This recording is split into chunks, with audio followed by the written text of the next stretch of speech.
everyone. I am your host, Michele Ruiz. I'm Barbara.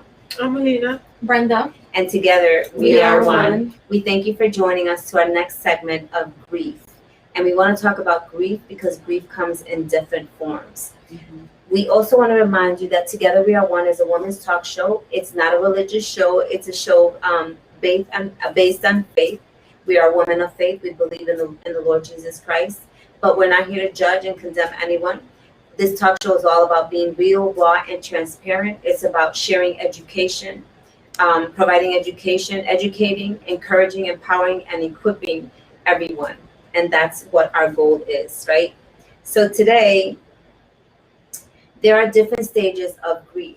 And I'm going to share with you a few of them. One is denial, anger, bargaining, depression, and acceptance. So again, these are 5 different stages of grief: denial, anger, bargaining, depression, and acceptance. And I'm sure that many of us have experienced this. A couple of other things about grievance. And if we can just get this here. Just give me 1 second. One is denial. We're going to get the other ones. There's grief comes in many forms. Let me just repeat this. Grief comes in many forms. Some of the forms that grief comes through is divorce or ending a relationship. One of the other forms of grief is immigration.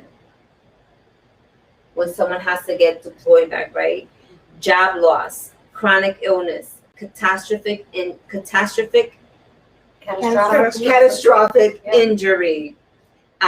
violence or other traumatic events, influence, unfulfilled professional dreams or plans. I'm going to repeat those again. These are different forms of grief.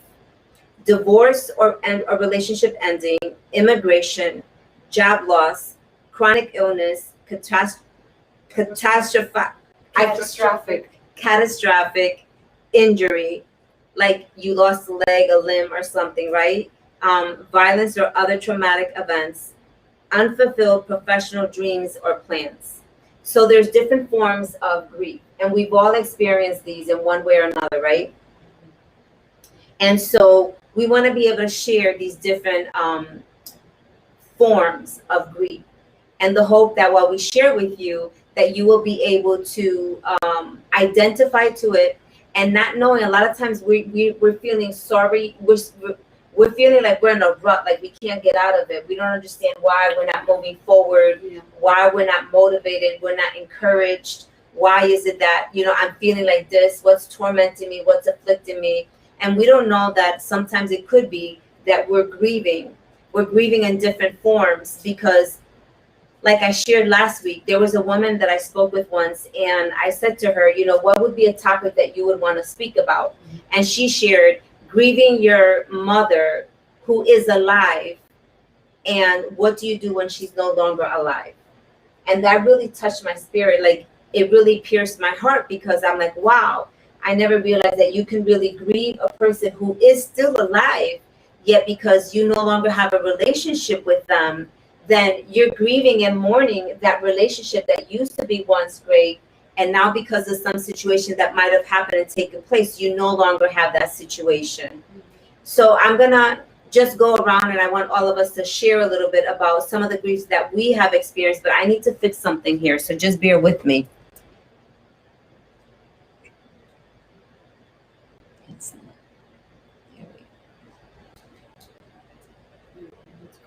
Okay. So I had not realized that there was a season in my life that I was really down and out, and I couldn't understand why. And the Lord had to deal with me and show me that I was grieving a very close relationship that I used to have with my daughter and with my mother. And there have been some things, some changes in our lives. And for some reason or another, that relationship kind of went through some challenges, right? Went through some trials. And I couldn't understand, why was I grieving so much? Like, nothing would make me completely joyful in the way that I would want to be in the Lord. But the Lord had to deal with me and show me that I was grieving that that relationship that I used to have with them. Excuse me. Thank God, God has turned it around. But there were some seasons in our lives and in our relationship that we were not speaking. We were not really getting along. There were some issues or misunderstanding or miscommunicating or whatever the reason was for it. But I was really grieving. And so when that woman has shared with me that she was grieving her mother who was still alive, and what do you do when they're not? I said, God, why is this really impacting me? And the Lord said to me, because you too have been grieving your mother in the same way your daughter has been grieving you, because the relationship that used to be so close is no longer that close. So God dealt with me. He healed me from that. I was able to acknowledge it, confess it, repent, right? And so that relationship has come back together. To God be the glory. But I didn't even know that I was grieving, that it was a form of grievance. You know, I know that a lot of times we go through grievance through a divorce, right? And what does that look like? Brenda, would you like to share? It's just you just grieve the fact that you no longer have a family, a marriage. You grieve, not seeing your children every day, and also the fact for me, because I've always wanted a family unit, and that was the most important thing to me. That's what I grieve the most, and it hurt. It feels like a death, that you actually went to a funeral and you just everything got buried. Your hopes got buried. Right. Your dreams got buried. Right.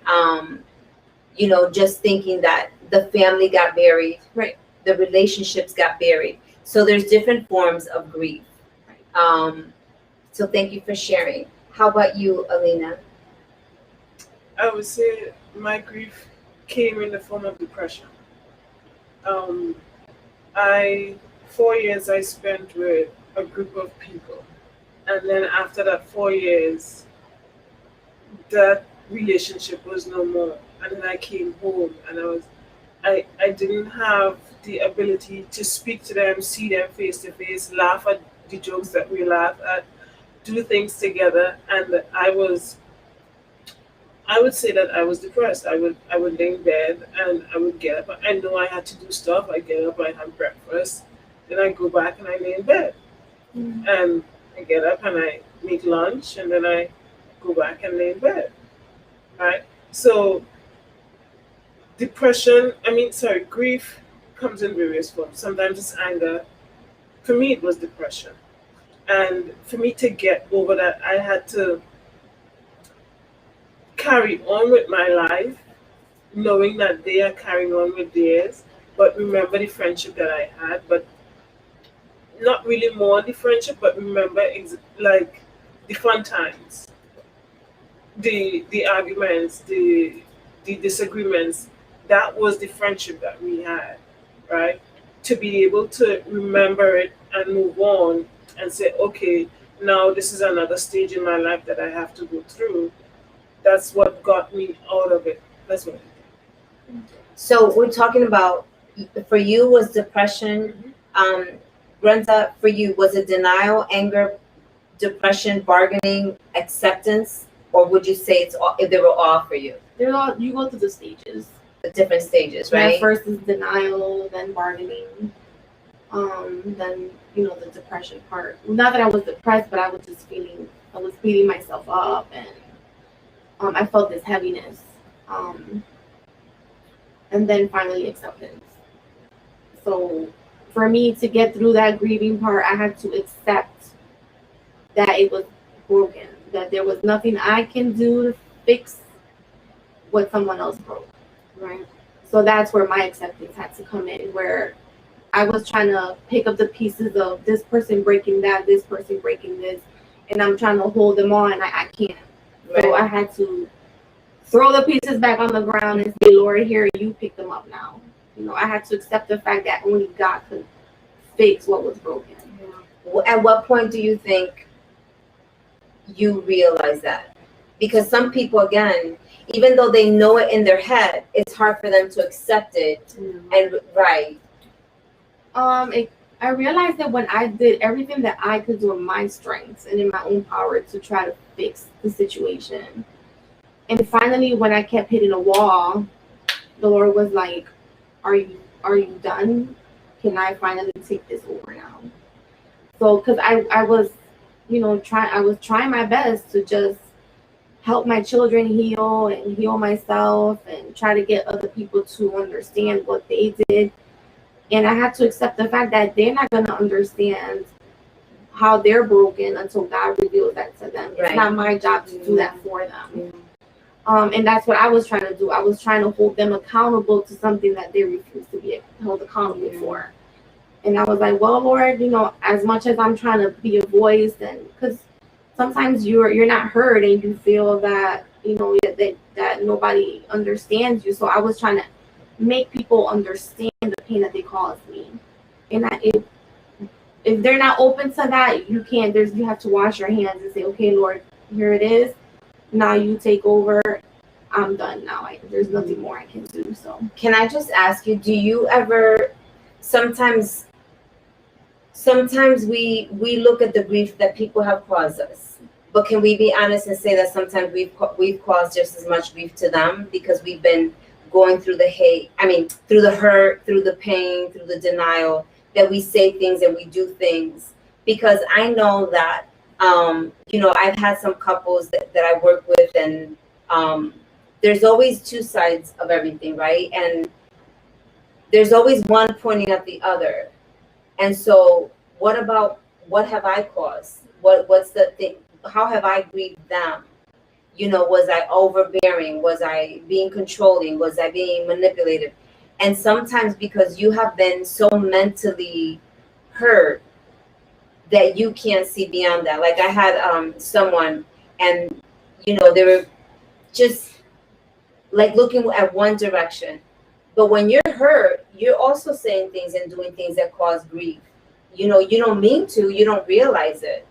But we do. I think we all do. I remember at the beginning of my marriage, it was a big struggle, and I was grieving. I was grieving because I was like, God told me to marry this man, and now I'm going through this hell with him. And I really went through a grievance for a long time until God restored it, God repaired it, but I went through a lot of denial. I was extremely angry. I went through depression, and I didn't even know what it was depression because I didn't know what depression was like. And accepting, okay, this is what it is. Let me just change my way of praying or change my way of thinking or change my way of doing things. But it was a form of grievance also. And then again, when I went through my divorce with my daughter's father, right? The fact that I remember looking at my eyes and saying, wow, for a whole year, I cried and I prayed and I cried and I prayed, and no one knew about it. And I was just grieving by myself. And I didn't know how to articulate and share that with anybody. And in the back of my mind, there was hope. No, it'll get better. No, God is going to work it out. Because I was praying, but I was praying to God for what I wanted. I wasn't praying to God and say, God, what do you want? Right. And honestly, it wasn't until the day that I said that I literally got on my knees, because this whole year I'm grieving because I don't want this to break. But it wasn't until one night that I was so fed up with it and in so much pain that I finally said, I got on my knees, I lifted my hands up, I said, God, I'm done. I'm done. If this is not from you, if this is not what you want from me, take it away. I literally said this, take it away. As long as you're with me, I'm going to be fine. And I kid you not, that was on a Wednesday night. Friday, I went to New Jersey because my cousin was having an event for her daughter. Saturday, he met me there. He came back that same night. I came back Sunday. And that was the time that he said, here you go. This doesn't mean anything to me. So I knew that God had answered my prayer. And I felt that, I remember looking at my eyes, going to the bathroom when he left. I couldn't even cry. At that point, I had cried that whole year in silence with my pillow. But I remember looking at my eyes, and there was such darkness, such emptiness, such like, wow, like this really happened. Now what? So I was grieving, yet not realizing that I was grieving. But all I kept saying to myself was, okay, I've cried for a year. I've prayed for a year. I gave him my very best. I tried my hardest. I'm done. I'm done. Like, I literally just like cut the umbilical cord and I was done.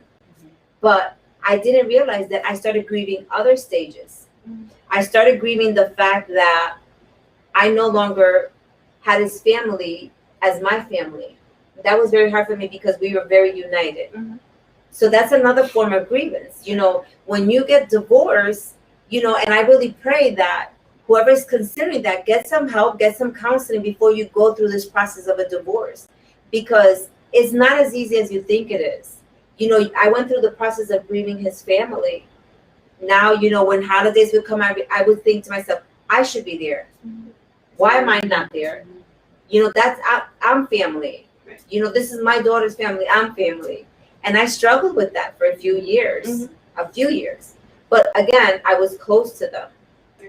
Now we can get together, thank God, and be a family and, you know, be with her family and we're fine.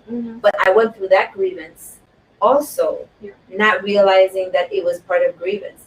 I thought it was more anger at him because he was, you know, he led to believe that it was all my fault and, you know, deceiving, lying stuff. But, and not to put him down, but, you know, when we're doing things in our lives, we don't realize that we don't have eyes to see and we don't have ears to hear. And our perception doesn't mean that that's the reality or the truth of God.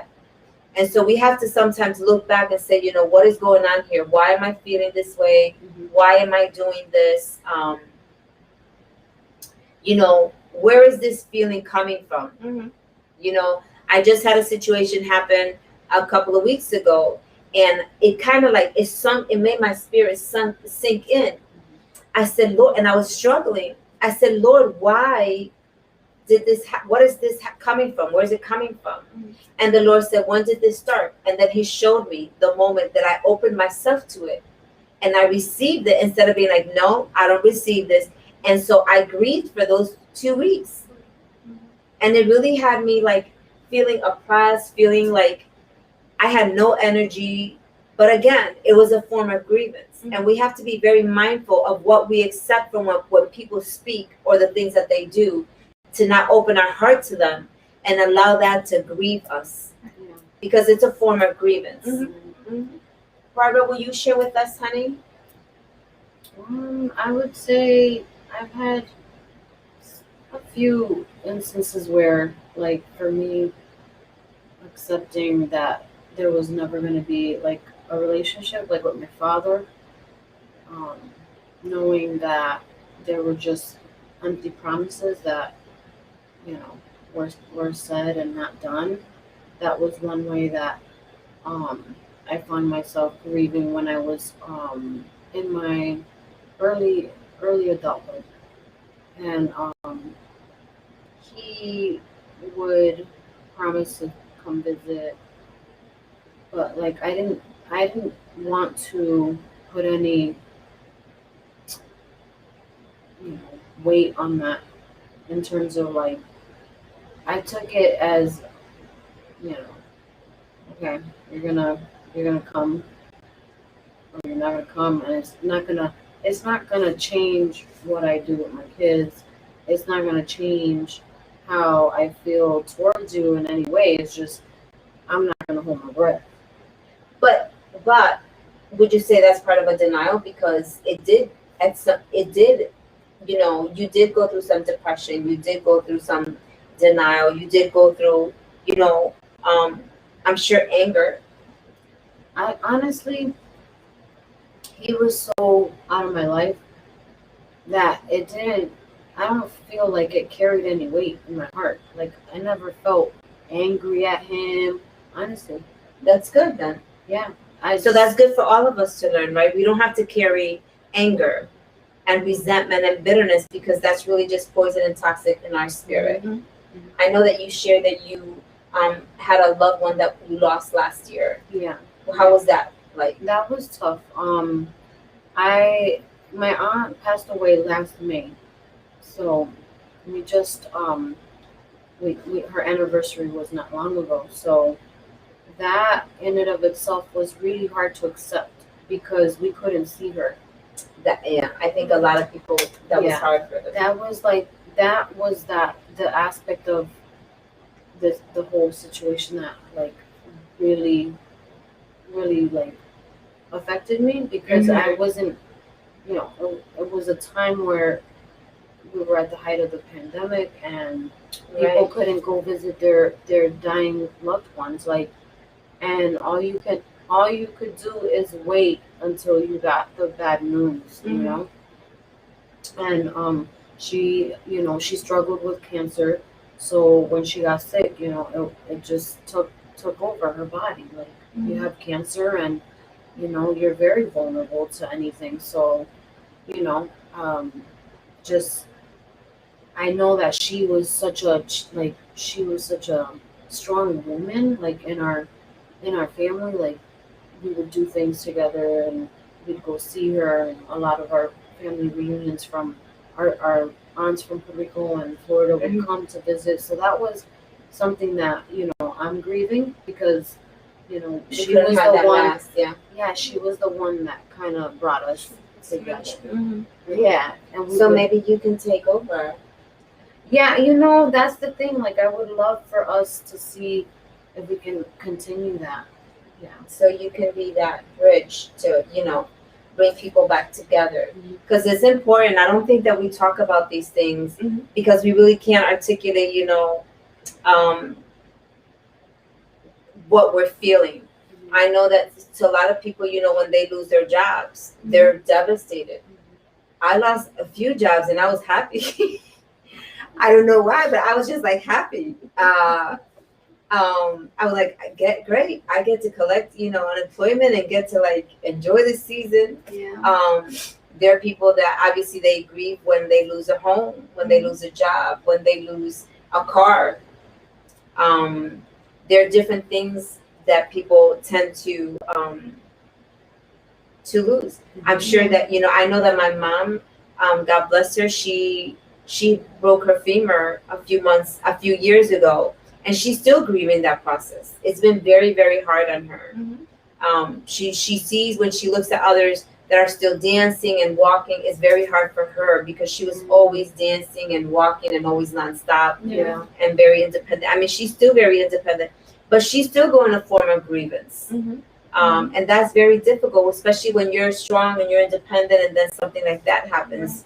You can no longer be that what you thought you would be, you know. How about you, Aleena? Is there anything else that you can think of that for you were grieving and not realizing it? Not really. No. Because I know that you lost your mom at a very young age, right? And then you went to go live with your grandmother, and then your father moved here. Would you say you were grieving that process of not having your dad, or just because you? No, I was thinking about this just now. You don't really grieve what you don't know you don't have, or the importance that you place on things is what caused you to grieve for it, right? Yes. So with your dad, you didn't really place much importance on that relationship that you had because you didn't really have a relationship with him, so you didn't grieve anything. So for me, I didn't know that at that time that the relationship with my dad was something that would be important. So I didn't grieve for it because to me that was the norm, that he's not here, he's going to come back at certain times and he's going to say hello and we're going to hang out and then he's going to leave again. That was the norm, right? I didn't know that that was something to grieve for or grieve about. Now, my mom died when I was about 2 years old. I had no knowledge, Recollection. right? So at that time, it wasn't important to me, so I didn't grieve it, right? So it's all according to how much emphasis and importance you put on a relationship. Yeah. That's what you grieve. At least that's my understanding. So when you come to realize So when I came to realize that I didn't have a relationship with my dad that people are supposed to have, then I sort of realized, okay, this is what I missed out. I wouldn't necessarily say that I grieved it. I understood, okay, that I missed out on some things. But now I have a relationship with him. Now, when he's dead and gone, that would be the time that I would grieve, because I'm going to be grieving the relationship that I have with him now. Right. Yeah, it makes Yeah. sense. And it's true. A lot of times, I think for me, people would say, you know, for when I went through the divorce, they would say to me, why you seem to be okay? And I said, I felt like David was Solomon. Like, he grieved what he was going to grieve while he was sick, while his son was sick. And then when his son died, he was done. He got up, took a shower, bathed, and just kept moving. For me, I think I grieved that whole year in silence, that when he left, I was done. You know, let me get back up, pick up myself back up because of my daughter. I think for me, one of the hardest moments for me to grieve was watching my daughter grieving and act for her daddy. That was the most painful moment, I think, in my life, was to watch my daughter grieve and cry and want her daddy. To me, that was like the most painful grief. I look at it now and I know it was grief. It was grief for her, right? Because I'm an adult, I can keep going, but she doesn't understand. She's little. And she has questions, you know. Right. And so, you know, I would always tell her, you know, daddy loves you. You know, daddy doesn't live here no more, but he loves you. He calls you, you get together. But it's hard to process and explain that to a 3-year-old, you know? Some of the other things that I think that we don't realize in grievance is that we become so numb. Brenda, I know that when you went through your phase of this transition to a divorce, that there was a season that you became so numb, right? And it was very hard for you to find yourself. That's a part of grievance. Right. Would you like to share a little bit more about that?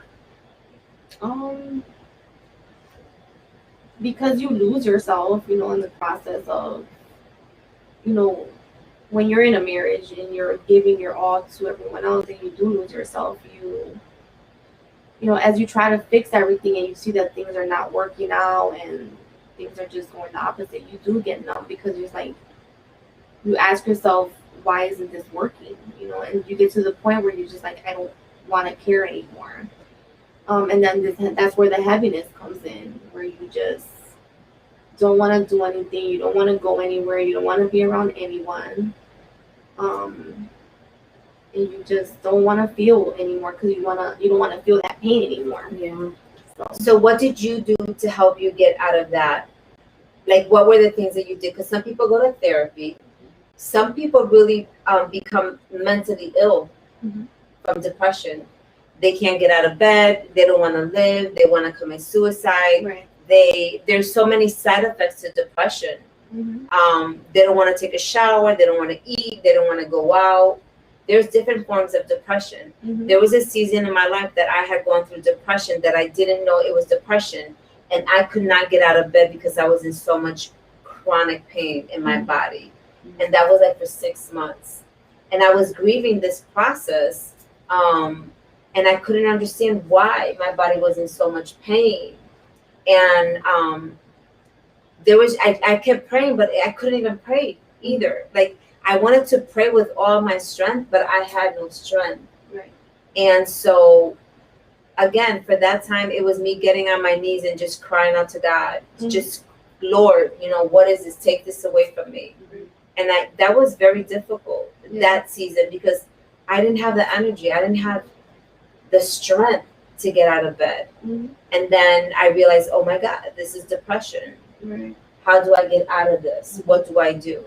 And for me to get out of that depression, it was seeking God, it was praying and finding a church that was not about religion, but a relationship with God. I didn't want anyone telling me what to do, what not to do. I wanted someone that would lead me with love, right? And just kind of guide me and walk with me, not make me run or go ahead of me, but just walk with me, because depression is a very delicate situation. Mm-hmm. And someone can snap in an instant and do anything. You can kill, you can steal, you can do a lot of things that are going to harm you and the people that you love the most when you're in depression. Mm-hmm. Right. There are people that cut themselves when they're depressed, people that they start looking, going into addiction when they're really depressed. Mm-hmm. They destroy relationships that are with them, who's helping them going through that Right. process. Mm-hmm. Yeah.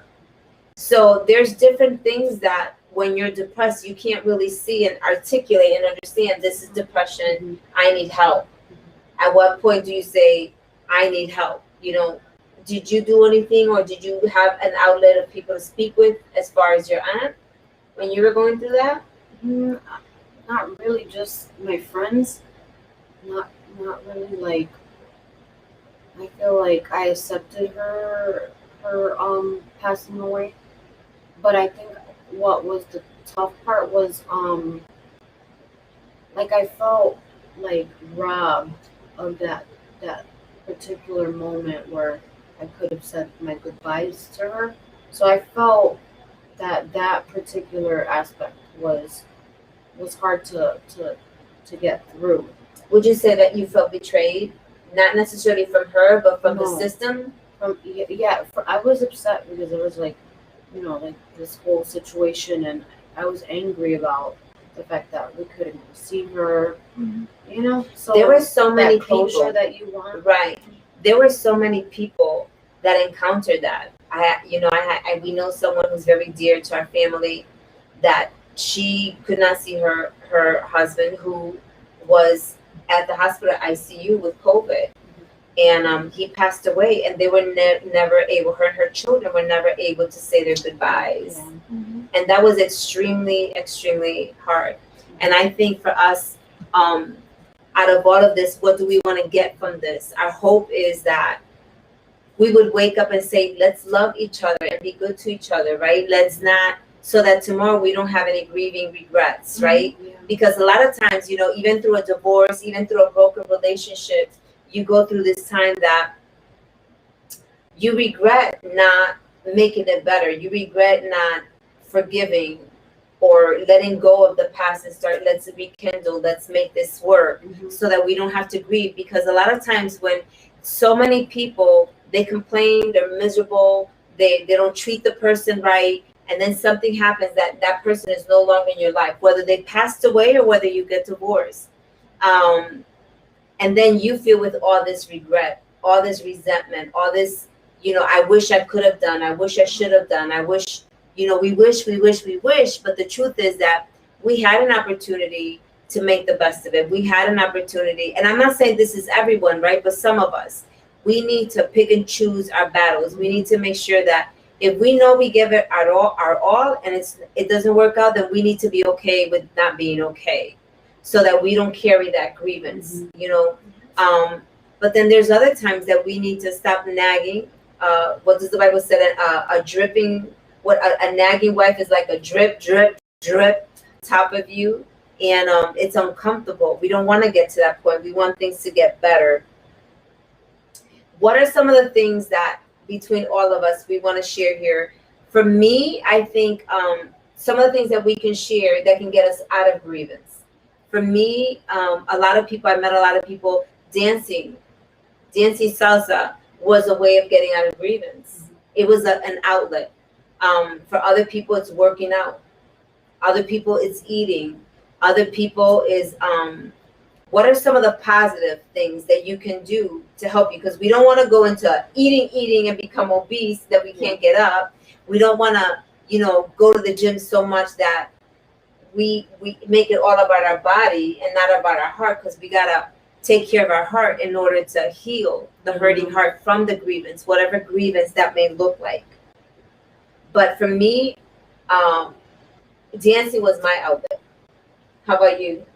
I would say painting and poetry. Very good.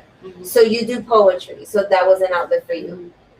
That's great. How about you, Aleena? For me, it was a few things. I realized when I was home that I couldn't like just stay home. I had to have money. I had to like work. I had to go to school. So I I went about seeing, okay, what school should I apply to?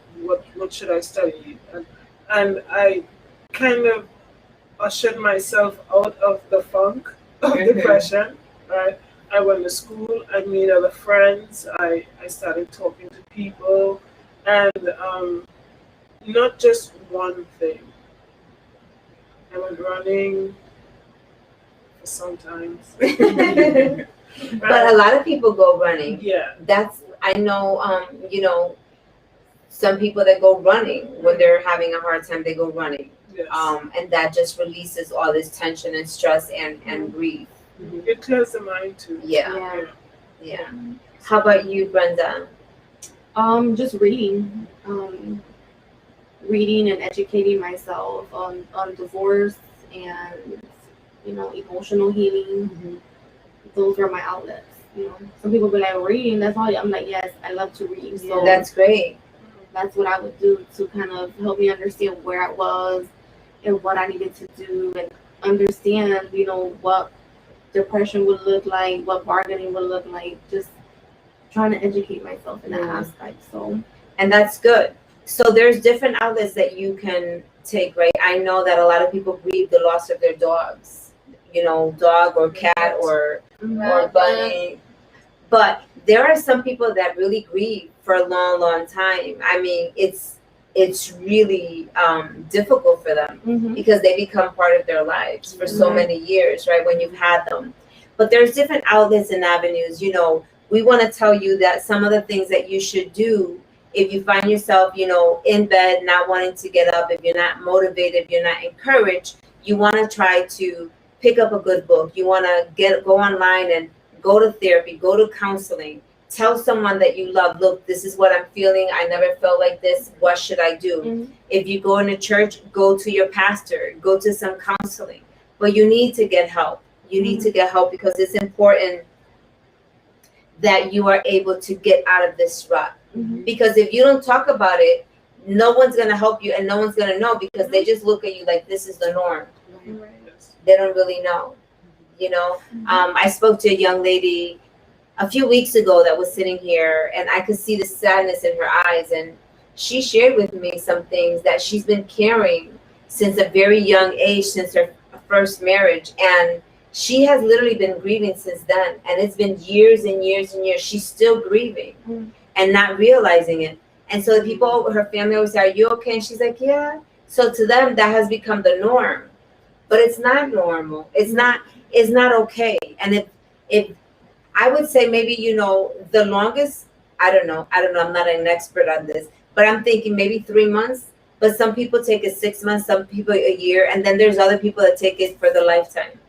And it's not healthy. You want to be able to live a life that is going to be a blessed life and be a blessing unto others, that you can share your testimony. Look, this is what I did. For Brenda, it was reading books, educating herself with this different situation. For Aleena, it was running, going back to school, trying to do something with her life. For Barbara, it was poetry and painting. And for me, it was dancing. For me, it was dancing. That was I used to feel so free when I was on the dance floor, dancing salsa. And it wasn't anything else. It wasn't about no drinking, no drugs, it was just dancing and feeling free, like I was flying in the air. And I remember saying to myself, thank you, Lord, for the joy of dancing. And I would just keep dancing and dancing. I want to say something here at Together We Are One, and I'm hoping that you will be able to share and invite others. Together We Are One is a program. It's by women, but it's for everyone. It's for friends and family. It's to be able to educate, encourage, and empower. It's to be able to speak about real, raw, and transparent. We're being vulnerable here. We're sharing with you what we have experienced, what works and what doesn't work, right? If you're in bed and you feel like you can't get up, tell someone that you're going through this. We want to be able to provide information. If you go to our website, you'll see information. There are links sometimes that we share there so that you can read on it, that can connect you to some other help. There's some therapists that you can look into. We're here to be able to help you articulate, wait a minute, these are some of the things that I'm going through that I didn't realize it was depression. Mhm. Or, you know, when we talked about cancer, we talked about malignant growth. We have talked about so many amazing topics. We have talked about rejection, trauma, loveless childhood, you know, marriage, divorce, now grievance. And so we're not here just trying to be cute and all. We're here because we want you to be blessed so that you can share with other people. You can be blessed by what God is speaking through us, because we're here to share our testimony. You know, I thank God that God was able to reveal to me that time that I was in depression for about 6 months, that it was depression, so that I know what it feels like. Mhm. And if I feel like I'm getting sunken in, you know, I will ask someone, look, I need you to pray for me. I need you to pray for me because I don't know what I'm going through. I don't know what I'm feeling. I can't really explain it, pinpoint it, where it's coming from, but this is what I'm feeling. We want you to be able to share this so that other people that might be going through this can say, wait a minute, let me get some help. It's important for us to be united. Find yourself a group that is going to be united with you, that is going to love you unconditional without judging you, because we all make bad choices. We all fall short. We make bad choices, but it doesn't make us bad people. Mhm. It's just learning, right? It's a learning process that we all have to go through. Mhm. Brenda, for someone who's might be going through what you've been through in your marriage, what would you tell them if they find themselves in one of those stages of that we shared about, you know, after you go through the divorce, the denial, the anger, the bargaining, the depression, the acceptance? If they are, you could look at them and say, you know, if this is what you're going through and you're going through a separation and divorce, I would suggest XYZ. What would you tell them? For me, I had to allow God to walk me through each process. So I would recommend for them, if their faith is in the Lord, to allow God to walk them through each process, because God's not going to take away the pain. He's going to walk you through it so that you can learn some things from each stage and then find your full restoration in Him. And through healing, right? Right. So would you say, don't waste your time? Like in some situations, don't waste your time trying so hard. Don't try to continue to make it happen if that other person is not willing. What are the things that you would tell them? Don't do this anymore and just seek God in these areas. The journey is more about yourself and what God has to do in you and through you. So sometimes we hinder what God has to do because we're focused on what the other person is doing or what God has to do with that other person or other things that are going around you, like a lot of distractions. When at the end of the day, God is trying to deal with your own heart and deal with your own hurt before He can deal with anything else that's going on around you. So she shared, go, you know, allow God to work in you. Mhm. Allow Him to show you, allow Him to teach you and guide you, because there's nothing that we can do on our own. None of us. I've been through a divorce and I had to seek God in a deeper way and just continue to pray and allow Him to work in me. Mhm. And I had to go through that process of grieving. You know, I went through the process of grieving for myself for that year prior to the divorce. And then I had to go through the process of grieving for my daughter, because that's what I really did. I was grieving for her. Right. But then, you know, again, for me, my outlet was going out dancing. That was my refuge at the time. And I should have been deeper with God, but my refuge at the time was dancing. So I'm not saying, you know, make dancing your priority. You need to make God your priority, because He's the only one that can heal that wound. But if you need an outlet, do something that is going to be healthy, whether it's working out, Zumba, whether it's running, whether it's poetry, art. Do something that is going to help you heal in the process. Gardening. She loves gardening. So you need to find some kind of outlet. Don't stay there stuck. Just get up and move, right? That's one of the things. Aleena, what would you tell our audience? On how to get through. be willing to get through. Some people just want to wallow in it and feel, let me feel sorry for myself for however long I want to feel sorry for myself. But you have to be willing to get out of the funk, right? And don't smell the funk and enjoy the funk. Did you hear that? I hope you heard that. Right. So be willing to take the first step. Be willing to take the first step to say, okay, this is what I'm going through. I need to make a way. I need to see myself out of this. Right? So with me, it was like acknowledging that, hey, let me go to school. Let me do something other than just lay in bed. Even though laying in bed wasn't all that I did, right? But I was in the house. I wasn't going out that much, and I had to make a conscious decision that, okay, let me apply to go to this college. Let me write this essay. It's small steps that you gotta take, right, to usher yourself out of the funk, right? So that's what you gotta acknowledge that, okay, I'm in a funk. There's something not normal here. Right. What can I do to get myself out of this funk? It's not going to be a big step. Oh, let me go buy a house. Let me go buy a car. This is going to help me get out. No, it's not. Right? Little steps help you get out of where you are. So it's like you're lost in a forest. How are you going to get out of the forest? You have to start taking a step. You got to take a step to get where you need to go. Right. How about you, Barbara? Yeah. I would say to allow yourself to have your emotions, because you will go through emotions.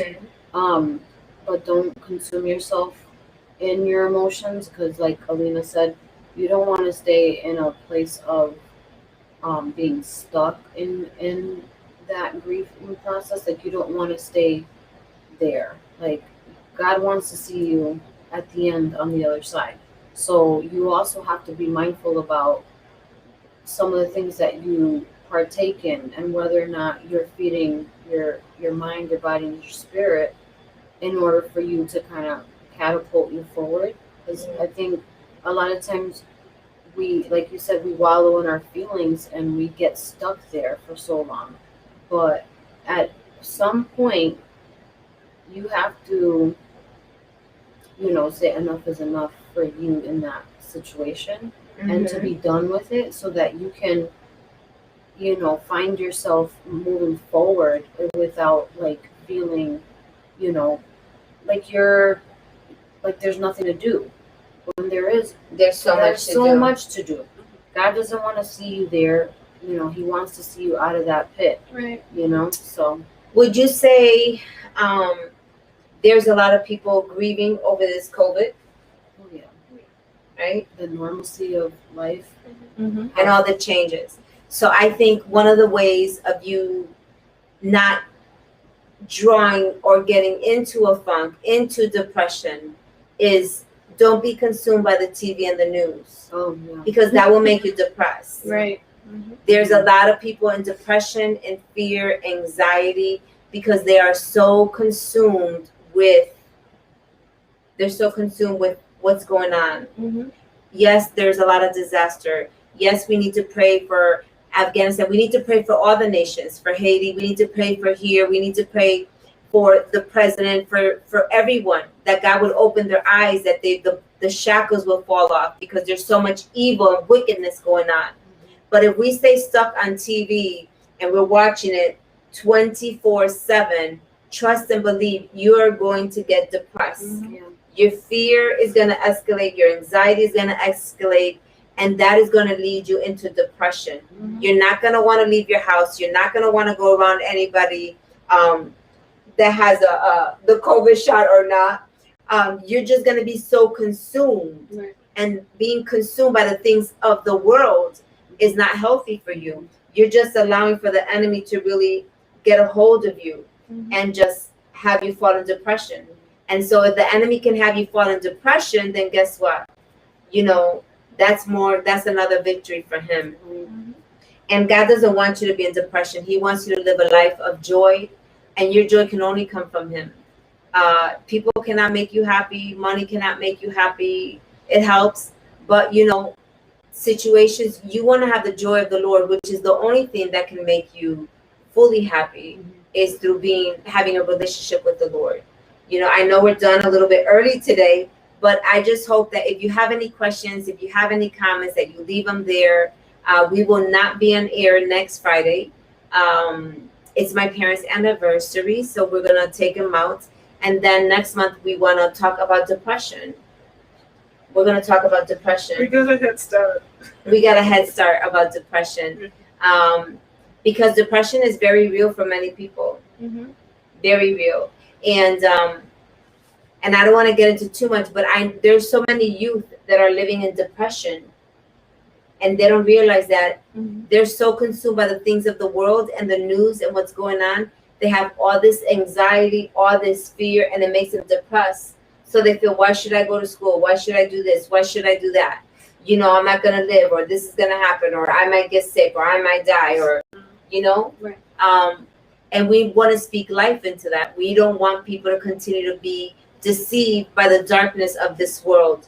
We are, we're supposed to be the salt and the light, and we're supposed to be walking in truth and not being deceived by the things that are happening out there. I'm not saying that they're not happening. I'm just saying, keep your eyes focused on the Lord, on the creator of heaven and earth, and He will direct your steps. He will guide you, and you will have a peace that surpasses all things. I tell you, because I really believe that, the women that have been on this panelist, to God be the glory, we have peace. We're not anxious about what's happening in the world, and I don't want to speak for anybody. We know that things are happening. We pray for it, but we need to keep focused on what God has for us. Stay in your lane. If people want to talk about you, whatever, just say, okay, I love you from afar. I'm going to bless you, but I'm going to keep staying focused and keep doing what is good and what is right. Amen. Any other comments, ladies? No, we're good. Thank you for joining us. Thank you for sharing. Again, we will not be on next week. We will give you a reminder, but keep sharing with others, because there's a lot of depression going on. People that have lost people that are losing people, family members, due to COVID, due to shooting, due to many different situations, losing their homes, their jobs, losing, their joy. So there's all these types of depression, and our prayer and our hope is that somewhere along the line, with what we have shared with you, we'll give you a little bit of hope. We'll give you some light. We'll encourage you, so that you just wake up and say, wait a minute, I need to get out of this funk, like Aleena said, and try to move forward, so that I'm not stay stuck on stupid, right? We don't want to be foolish. We want to move forward to the blessings that God has for us. Amen. Can I say something? Yes, absolutely. One more thing. Yes. It just dawned on me. So I think sometimes people, when they grieve, they feel like they don't want to be a burden onto others with their grief. So I just want to encourage people that, even though you feel like that you might be a burden unto others, it's better to find someone that you trust and you can go to, and honestly, just share how you're feeling, because you shouldn't feel like you have to carry that weight all by yourself, because then you get stuck. Right. So go to somebody you can talk to and trust. And you're not a burden, you're a blessing. You're just going through a hard season in your life, and God will place the right people in your life so that they can help you, walk with you to get you through that process, so that you're not stuck in that grief. Again, you're not a burden, you're a blessing. And I'm not saying have a pity party, for a long period of time, but have your moment, have your cry, have your season of grievance. There's a time to, be born and die. There's a time for joy, and there's a time for grieving. Have your time of grieving, but then get up and start getting some help for you, so that you're not stuck there. Again, I'm your host, Michelle. I'm Barbara. I'm Aleena. I'm Brenda. And together we are one. Have a fabulous weekend. We pray that you will be safe. For those that are here in New England, that we're expecting Hurricane Henry, and we command it to go back into the sea, go to another direction, harming no one and nothing. And that next week you have a great week. Thank you for joining us and sharing. Good night and God bless you. Bye-bye. Right.